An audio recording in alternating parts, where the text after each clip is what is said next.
Okay, so let's do some exploring of this room, then. Bloodstains, rust, and other remains cover the surface of this metal slab.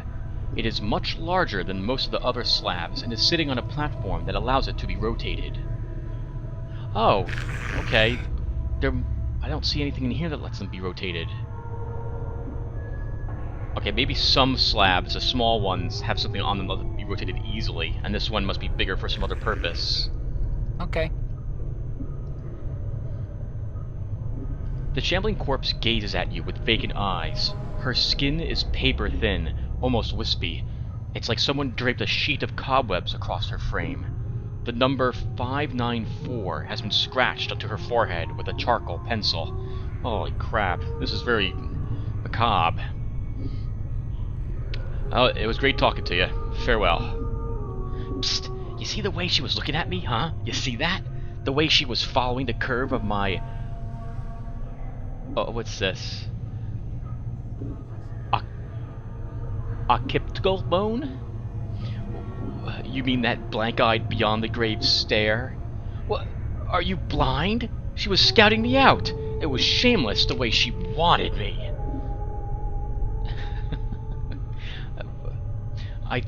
I think you're imagining things. She's a zombie. A corpse? A dead person. You probably didn't even register to her senses. Yeah, whatever. When you've been dead as long as I have, you know the signals. They may be too subtle for you to pick up on, but that's why I'll be spending my nights with some luscious, recently dead chit, while you're standing around going, huh? What's going on? Where's my memories? Whatever, Mort. Let's go. I'm gone. What's up? Alright, nothing down this way. Okay. Yeah, good as done. The left side of this woman's face looks as if it was caved in with a club, and her flesh sags in bruised, swollen clumps over her ruined skull. The number 626 has been stitched onto the corpse's right cheek, just below the eye.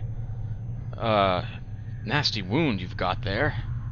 The corpse continues to stare at you with its one good eye. Farewell, then. I so want to lie in her coffin. Yes, I'm sure you do, Mort. Oh, that's disturbing. But then again, he's a floating skull with eyeballs, and who knows how long he's been alive, so... I guess whatever floats your boat, or your skull in this case. This corpse is lumbering around a triangular path. Once it reaches one of the corners of the triangle, it pauses, then turns and staggers towards the next corner. It has 965 tattooed on the side of its skull. As you approach, it halts and stares at you. Heh, looks like someone forgot to tell this sod to stop walking the rule of 3. What do you mean? These corpses don't have much left in the attic, so they can't do more than one task at a time. When they're told to do something, they'll keep doing it until someone tells them to stop. This poor sod probably finished some task, and they forgot to tell him. Huh. Who gives them their commands? Either one of the caretakers here, or else whatever necromancer raised them out of the dead book. Probably one of the caretakers here. They're the ones who need the cheap labor, after all. What was that you said before about the rule of 3? Updated my journal. Well, the rule of 3 is one of those laws about the planes, about how things tending to happen in threes, where everything's composed of 3 parts, or there's always 3 choices, and so on and so forth. You don't sound like you hold much faith in it. That's a load of wash, if you ask me. If you look for a number, any number, and try to attach some great meaning to it, you're gonna find plenty of coincidences. Alright, come on. Let's keep moving.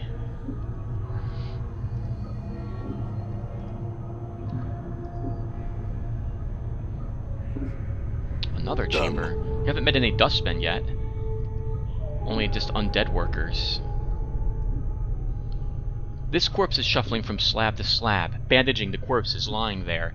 The number 396 is carved onto his left temple, and his lips are stitched closed. You notice the corpse is carrying a roll of bandages in his hand. The bandages look usable. Hey, mind if I borrow those bandages? The corpse continues to stare at you. Let's try to take the bandages. You snake your hand out and take the roll of bandages from the corpse's hand. The corpse doesn't even seem to notice. It continues going through the motions of bandaging the bodies. Let's examine it again. There's nothing else there. Sorry about taking those bandages from you, it's just that I need them more than the bodies here. The corpse continues to stare at us. Alright, let's leave him alone then. Alright. I guess we'll add it up there. Done. Sure, why not? A book. And what does Mort find? Nothing inside that one. So what's our book that we got? Receiving room logbook. This huge logbook lists mortuary procedures in a tight, crabbed script. All shells entering the mortuary are to be delivered to the receiving room and logged with the scribe on duty before being embalmed or cremated. The records are to be checked to determine if the shell is one of the contracted, and if so, do not prepare the shell. Move the shell to one of the preparation rooms, contact the scribe on duty, and notify him that a contracted shell is to be raised. Be certain that a shell is thoroughly stripped of its possessions before being sent to the preparation rooms. The contracted workers are intended for simple manual labor and do not have the capacity to search and strip a shell. The faction is not responsible for any possessions lost or items stolen by collectors who have brought shells to the mortuary. The shell's possessions are to be stored in the receiving room until an initiate can be sent to claim them. Please catalog all possessions in the logbook. Following this list is thousands of entries of bodies that have been sent to the receiving room. As you flip through the rest of the book, however, you notice the last page has been torn out. Interesting. Alright. We'll leave that here then. I'm gone. Hey, some money! 13 coppers. And, is that fist irons? Fist irons. So this weapon does 2 through 4 crushing damage, just as fast as our scalpel is, and weighs just as much. This crude iron bar is designed to slip over the fist, with the thick portion resting in the palm, and the iron facing resting outwards, over the knuckles. While wearing these fist irons, a single punch can shatter someone's jaw. Different weapons do different types of damage. This might be better against, let's say, fighting skeletons than our scalpel would be. Wow. Look at the size of that book. Powers above. That's one hell of a book. What is it? If I were to guess, I'd say that's the book where they scratch the name of every port sod that's unfortunate enough to get dumped off here. Well, could my name be in there? Well, I guess. To find out, you'd need to rattle your bone box with that floating dusty over there. I'm not sure that's a good idea. Well, I need some answers. I'm going to go speak with them. Right, but first we'll talk to this zombie. This female corpse is making the rounds from slab to slab in the room. Her hair is knotted into a long braid and looped around her neck like a noose. Someone has stenciled the number 1096 onto her forehead, and her lips have been stitched closed. Hello, my sweet cadaverous beauty. Sure, why not? Doll. This scribe looks very old. His skin is wrinkled and has a slight trace of yellow, like old parchment. Charcoal gray eyes lies within an angular face, and a large white beard flows down from the front of his robes like a waterfall. His breathing is ragged and irregular, but even his occasional coughing does not slow the scratching of his quill pen. Greetings. Whoa, Chief, what are you doing? I was going to speak with the scribe. He might know something about how I got here.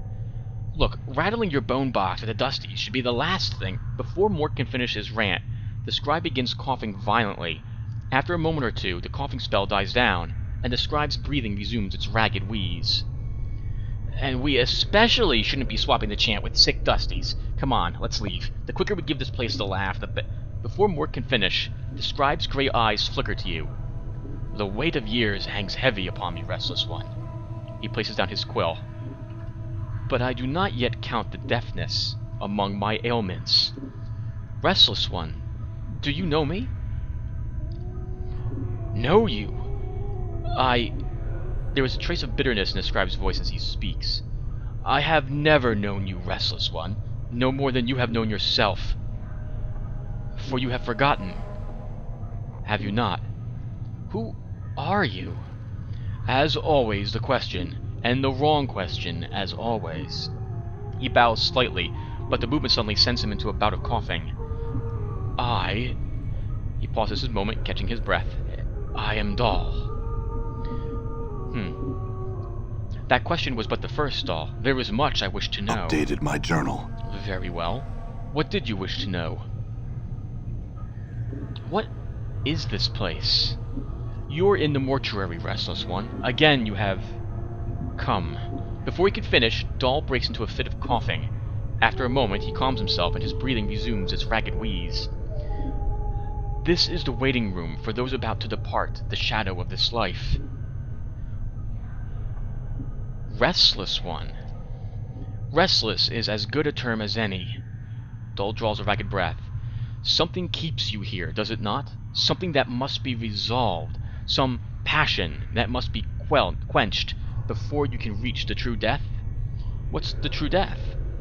True death is a non-existence, a state devoid of reason, of sensation, of passion. Dahl coughs, then gives a ragged wheeze. A state of purity. That sounds like oblivion. Why would anyone want that? Is it worse than remaining in the shadow of what life once was? I think not. Shadow of life?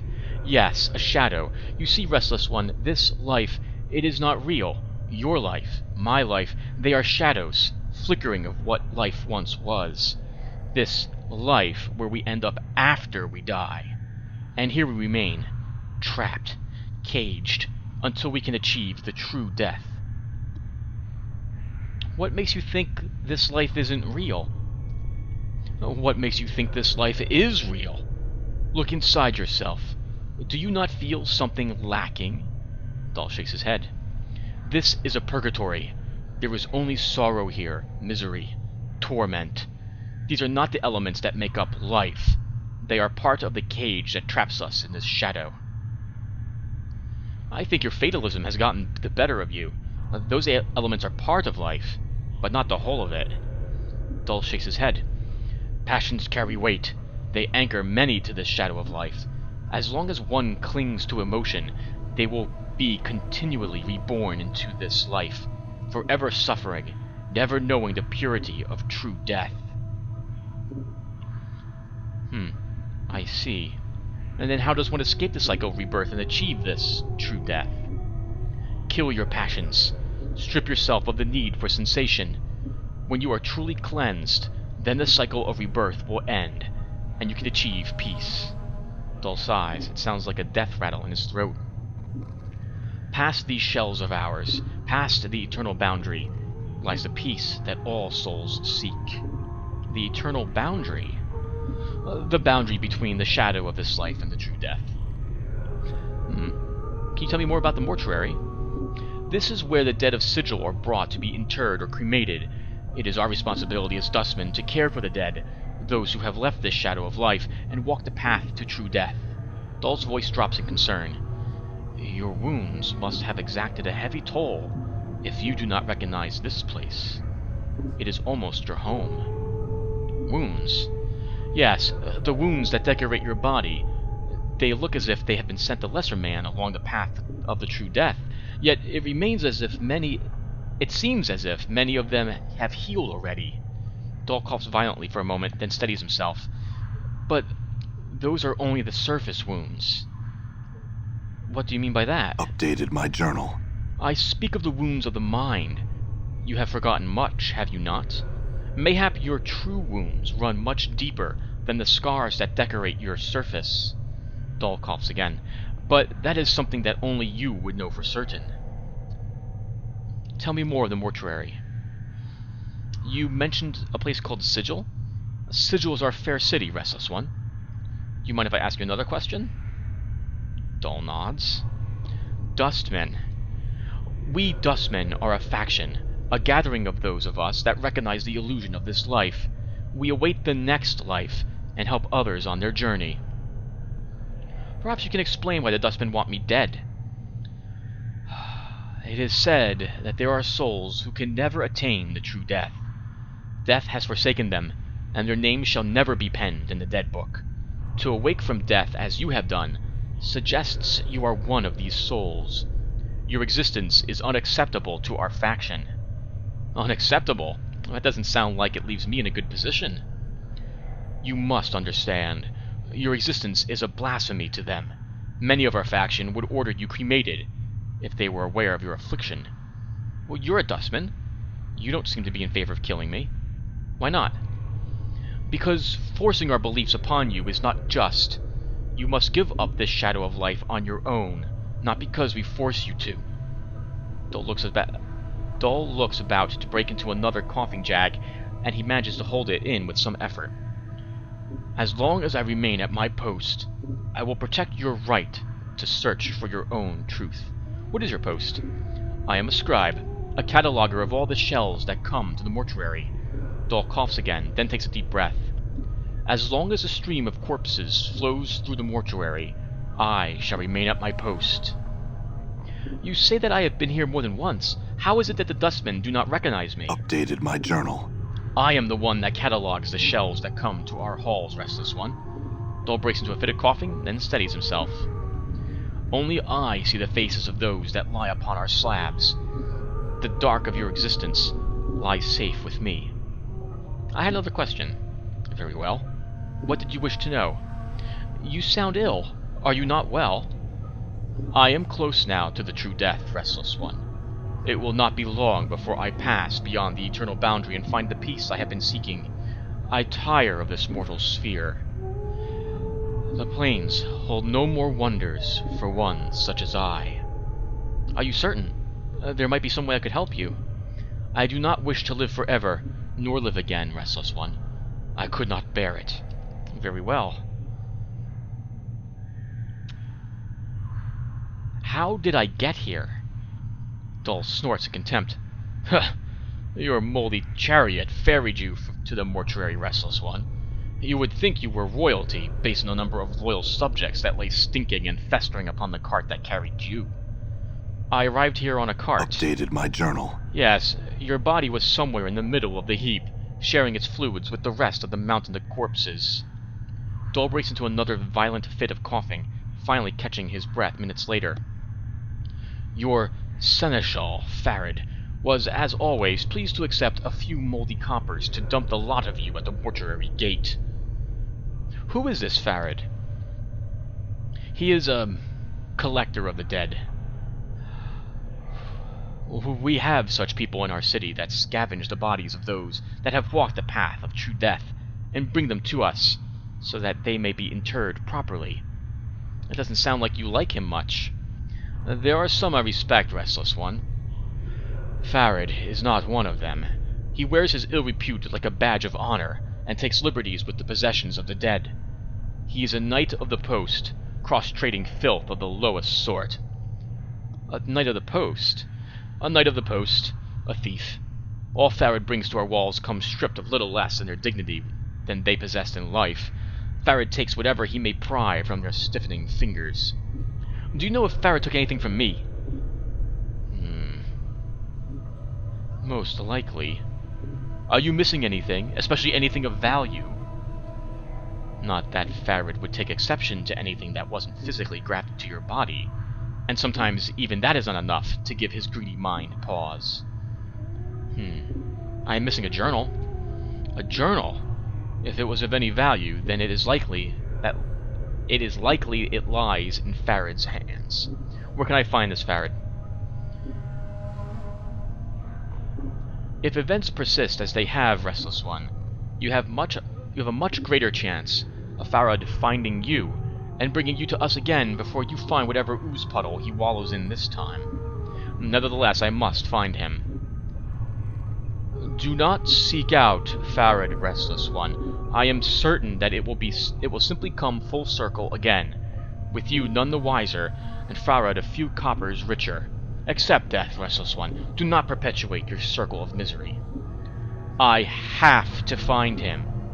Do you know where he is? Updated my journal. I do not know under which gutter stone Farad lairs at the moment, but I imagine that he can be found somewhere beyond the mortuary gates in the hive. Perhaps someone there will know where you can find him. Thank you. I had some other questions. Very well. What else did you want to know? Can you tell me how to get out of here? The front gate is the most obvious exit, but they will not let anyone other than dustmen pass. One of the guides by the front gate has a key to it, but it is unlikely he will open it for you unless you are extremely persuasive. I see. I had some other questions. Very well. What did you wish to know? Do you know who I am? Updated my journal. I know scant little of you, Restless One. I know little more of those that have journeyed with you, and who now lie in our keeping. I ask that you no longer ask others to join with you, Restless One. Where you walk, so walks misery. Let your burden be your own. There are others who have journeyed with me. And are they here? Updated my journal. Do you not know the woman's corpse interred in the memorial hall below? I had thought that she had traveled with you in the past. Am I mistaken? Where is her body? The Northwest Memorial Hall, on the floor below us. Check the biers there. Her name should be on one of the memorial plaques. Mayhap that will revive your memory. I don't know. I don't recall ever traveling with a woman. Dol makes no response to this. He simply stares at you in silence. Before you said there were others interred here who journeyed with me. Where are they? Doubtless they are, but I know not their names, nor where they lie. One such as you has left a path many have walked, and few have survived. Dol gestures around you. All dead come here. Some must have traveled with you once. And I will look for them then. Mayhap they can spark my memory. Farewell. As you turn to leave, Dol speaks. Know this. I do not envy you, Restless One. To be reborn as you would be a curse that I could not bear. You must come to terms with it. At some point, your path will return you here. Dol coughs, the sound rattling in his throat. It is the way of all things, flesh and bone. Then perhaps we will meet again, Dol. All right. Alright, we learned a little bit about the Dustman from a Dustman. Let's search this sewing machine. All right. Or stitching machine. And check out the zombie. This walking corpse has the numbers 1094 carved into its forehead. Its mouth has been sewn tightly shut, and the chemical reek of fresh formaldehyde hangs in an overpowering cloud around it. Despite the pallid, sunken features and lifeless, milky eyes, it is clear this was once a handsome young man. We'll leave him in peace. I'm gone. This gate looks sealed shut. There is no lock or other means of opening it. Done. I think we already talked to that zombie. Let's try this girl. The smell of formaldehyde emanating from this corpse is particularly strong. It smells like it was applied recently, and with good reason. This corpse appears to be in an advanced stage of decay. Her jaw is missing, and some of the flesh has slid off her skull, revealing the numbers 1072 chiseled into the bone. I think this one has seen better days. The corpse does not respond to your voice. The fact that it has no jaw may have something to do with it. Either that, or it simply has nothing to say. Farewell, then. What is this rotting vision I see before me? I think this is the last zombie in the room. The number 1201 has been inked on the forehead of this corpse, and the ink has run down its eyes, cheeks, and jaw. As you follow the ink tears down the corpse's face, you notice it has run into the stitching sealing the corpse's lips and has caught on what looks like the corner of a note stuck in the corpse's mouth. Let's try to take the note out. The note has mingled with the ichor in the zombie's mouth. If you tried to pull the paper out through the cross stitches, it would tear the paper to shreds. Hacking up the corpse to get at it looks like it will destroy the note. You'll need to find a delicate way to remove the stitches before removing the note. We have a good intelligence or we have the scalpel in our inventory, so we're able to use the scalpel to cut through the stitches. You deftly slice through the stitches sealing the corpse's mouth, and the jaw sags open. You carefully pull the note from the corpse's mouth. Despite the condition of the paper, the writing on it still appears legible. Note: to read notes, books, or scrolls, place them in your inventory, then right-click. Oh, okay. So, let's leave the corpse in peace now. Now let's take a look and see what we got. Note from corpse 0201. This is a foul-smelling note retrieved from the mouth of one of the mortuary zombies. It looks like it was sewn into the corpse's mouth by accident. Despite its condition, the writing is legible. Please, to whatever dustman reads this, I beg of you. I know of my legal obligation under the terms of the dead contract, but I'm prepared to offer more than my signing fee if you will cremate my body rather than raising it. I have arranged for this note to be left with my body upon my death. If you are reading this, then please use this note as instructed and accept the result in exchange for my contracted duty. Let my contract number serve as the key. It looks like the corpse was too late to prevent the raising, but you notice that beneath the writing is a diagram. It looks like directions for folding the parchment into a strange pattern. Let's use it. This foul-smelling note has a strange-looking diagram inscribed beneath the writing. It looks as if it's instructing you to fold the corners of the note so that their points touch the center. There is a series of strange marks on each corner.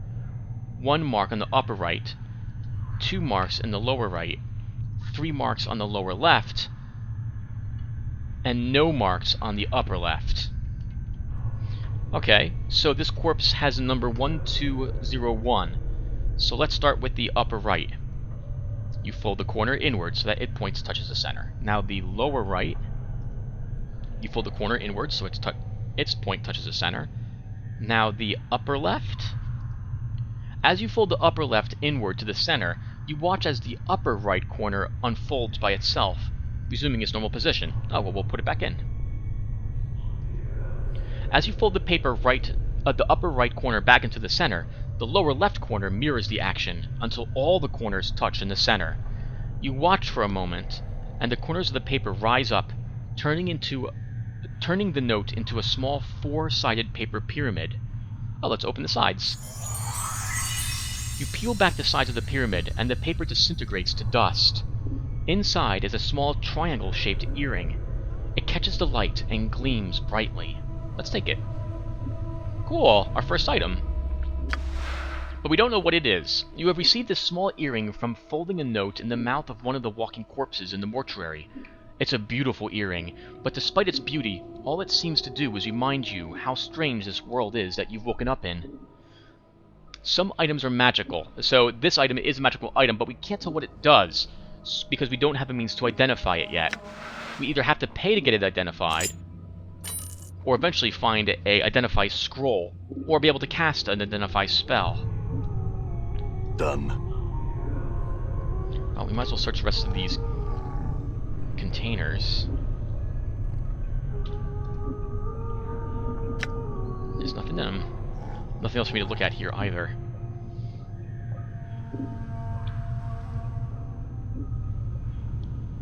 This guy's pretty resolute. All right. He's not freaked out by where he woke up in, by the place he woke up. I can't speak today.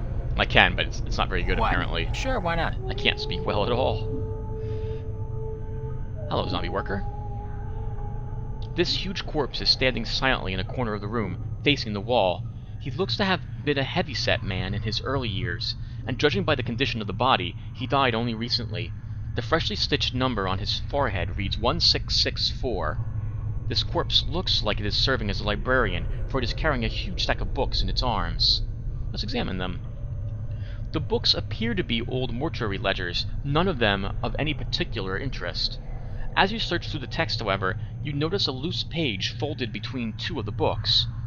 You are suddenly struck with the feeling that someone tucked it in there to hide it. Let's take the page.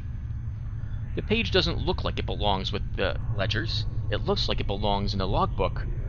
The tear is clean, as if with a knife, so you would suspect the page was removed on purpose. Let's read through it.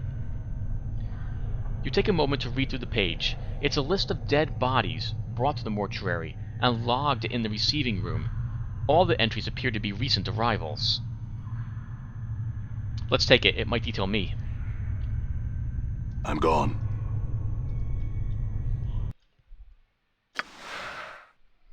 This ragged page looks like it was cut neatly out of a book.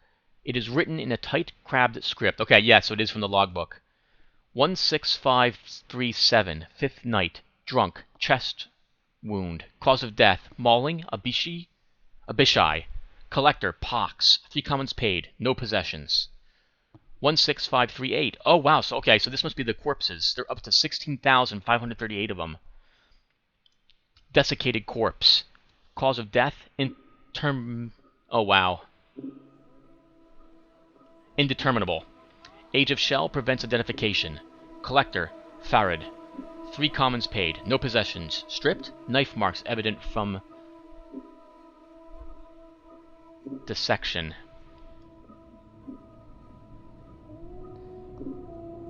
I'm gonna go with dissection. 16539, 5th night. Scarred shell. Cause of death, indeterminable. Scars do not appear to be cause of death. Shock trauma? I think this is me. Collector, Farad, 3 commons paid, possessions lodged, fist irons, 13 commons, middle table receiving room. Oh, okay, and we picked those up already. 16540, 5th night. Desiccated corpse number 2. Cause of death, indeterminable. Age of shell prevents identification. Collector, Farad, 3 commons paid. Possessions logged, knife marks evident from dissection, but the dissection was not thorough enough. Copper earring found lodged in abdomen. Earring has been locked in southeast preparation room. Have an initiate from the 3rd circle examine it. It has strange markings, like those on contracted worker number 79. 5th night, skeleton. Cause of death, indeterminable. Age of shell prevents identification. Collector, Farad, 3 commons paid. No possessions. Stripped? Knife marks evident from dissection. As with the previous entries, these shells Farad has brought also show signs of having been prepared. I have asked that the initiate Emmerich launch an investigation to the matter. Furthermore, entry 16542 is one of Farad's gangs. Gang, I have seen the individual before. I would ask Emmerich to pay heed to how the man died. And that's the person we're about to read about. 16542, 5th night, tiefling, male. Cause of death, slash marks, discoloration of wound are consistent with grave rot. Ghoul claws? Collector, Farad. 3 commons paid, no possessions. Stripped, knife marks evidence from dissection.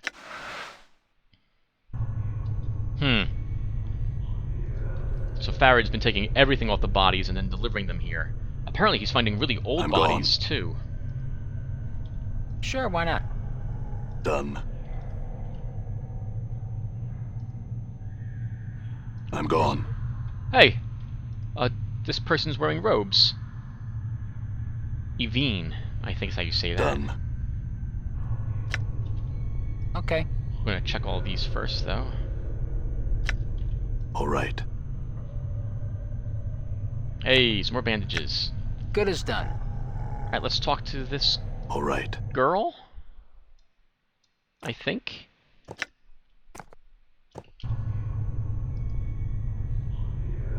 You see a slight young woman with pale features. The sunken flesh around her cheeks and neck makes her appear as if she is starving.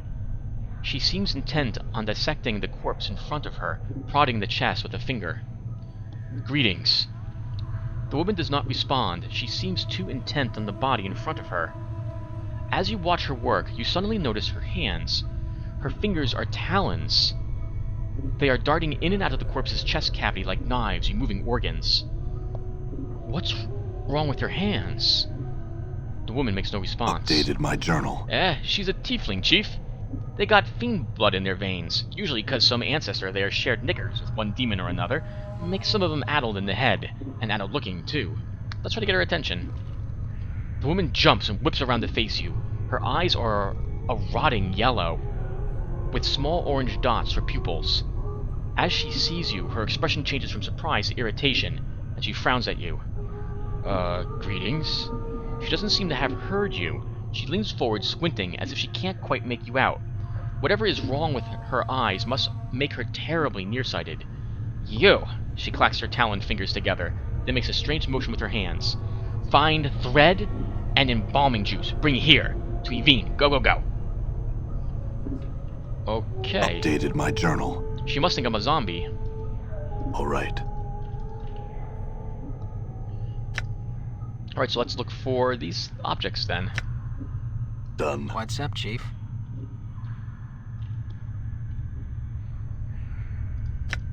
I'm gone. This is a pretty huge room. Sure, why not? Then again, I guess I need all the space to move it. Obviously, to move all the what are these? These tables around. Another corpse on a stone slab. There is no indication of what the body died of. This heavily stitched corpse is shuffling lazy back and forth between two slabs. The number 506 has been stitched on its forehead and the side of its neck, and its right arm. In fact, the skin of this peeling corpse has been sewn up with so many stitches, its skin looks like a bizarre street map. Well, let's examine them. We need a fine thread. The stitches encircle the corpse, running from its arms across its chest, up its neck, and into the damp mass of white hair. As you follow the crossroads of stitches, you notice someone has jammed a needle into the corpse's forehead. The needle is attached to a thread stitching up the side of the skull. You could probably unravel it if you had something to cut the thread. Oh, we have our scalpel, so let's use it. You slice the thread neatly with a scalpel, then pluck out the needle and pull the stitches out. As you do, the skin covering the forehead peels back to reveal the corpse's chalk-white skull, where, to your surprise, the number 78 has been chiseled. Ah, seems like you got two different designations there, corpse. Corpse stares straight ahead, oblivious. I guess they renamed him? What's the... Sure, why not?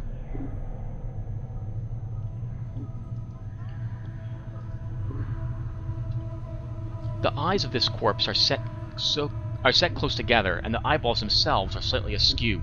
One faces to the left and the other to the right. You can barely make out the number 257 traced into its bruised forehead.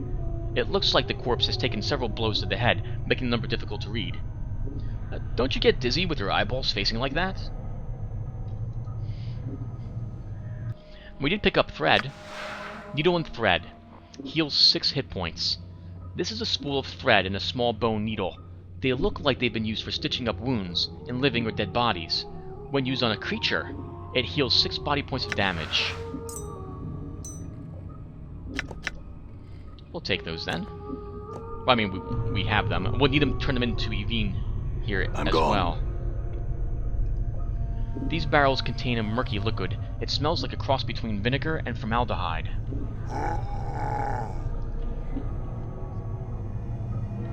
This corpse, 985, has stopped dead in its tracks. Judging from the condition of its left leg, it looks as if some sort of tomb rot or corpse mold has eaten through its knee. The corpse is wobbling unsteadily back and forth, trying to keep its balance. We'll leave him go.